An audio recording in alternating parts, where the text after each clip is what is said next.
Hey YouTube, it's The Blind Scholar, and this is episode 5 of Black History Uncut. Please hit the like button and leave a comment down below to help build and support my channel. And if you want to be notified when my next video drops, hit the subscribe button and the bell icon. Now, with all the housekeeping out of the way, I am very excited to get into today's topic because we're going to be talking about the Black Death, aka Private Henry Johnson of the U.S. Army. Born William Henry Johnson, Private Henry Johnson, later titled as Black Death by the Germans, was a part of the 369th U.S. Infantry Regiment, aka the Harlem Hellfighters, one of only 4 all-black regiments allowed in the Army during the First World War. His unit saw more combat than any other American unit during the war, so it's no surprise that this man was built different. Born in Winston-Salem, North Carolina, shout out to the Tar Heel State, on July 15, 1892, Johnson moved to New York as a teenager, where he worked various jobs, including as a chauffeur, soda mixer, a laborer at a coal yard, and a porter at Albany's Union Station. With a height of 5 feet 4 inches and weighing in at 130 pounds, Johnson enlisted in the U.S. Army 2 months after the U.S. declared war on Germany on June 5, 1917, and was assigned to Company C, 15th New York Colored Infantry Regiment, an all-black National Guard unit that would later become the 369th Infantry Regiment. In the early months of 1918, when French forces were stretched thin, U.S. General John Pershing lent the 369th to the 4th Army of France, though he clearly stated he thought blacks were inferior compared to whites. He took it even further when, in a directive to the French military mission, he stated that blacks lacked a civic and professional conscience and were a constant menace to the American. Obviously, that's BS, and the French agreed, because they paid little heed to the general's disparaging comments of his own troops and deployed the 369th to the western edge of the Argonne Forest in the Champagne region of France.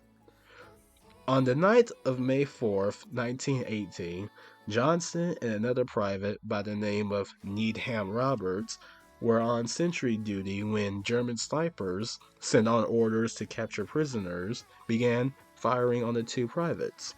Johnson began his counterattack with throwing grenades, while Roberts, injured by a German grenade, could only pass Johnson the explosives. After exhausting his supply of bombs, he picked up his rifle and opened fire until it jammed. By this point, the Germans had surrounded the 2, and Johnson, well into Rambo mode, used his rifle as a club until the bullet splintered. He saw the Germans trying to take Roberts prisoner, so using his only remaining weapon, a bolo knife, he charged the enemy. Keep in mind, this man has sustained a staggering 21 different round wounds from combat, and was still going ape on them boys. Johnson managed to fight off the enemies for over an hour until reinforcements from the French and their American allies arrived, at which point Johnson faded from severe blood loss. All told, Johnson was confirmed to have killed 4 and injured some 10 to 20 German soldiers, and prevented them from breaking the French line. And from that day forward, Johnson was known as Black Death when referring to that event.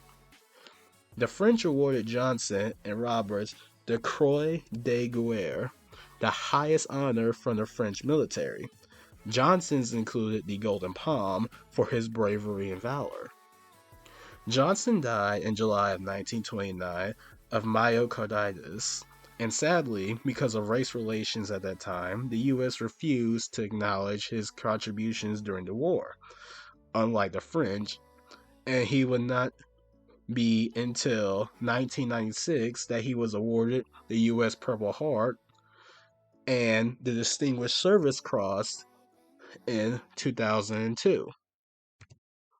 He was also discharged without his records mentioning his debilitating injuries, and the Army denied him a disability allowance, which is abhorrent treatment of someone who gave up his physical health for his country.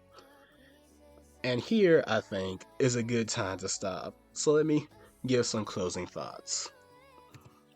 In conclusion, this man is a entirely different breed. I'm talking this man came out the womb a beast.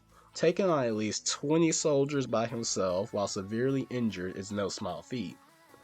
This was very inspiring to research and learn about larger than life individuals of the past.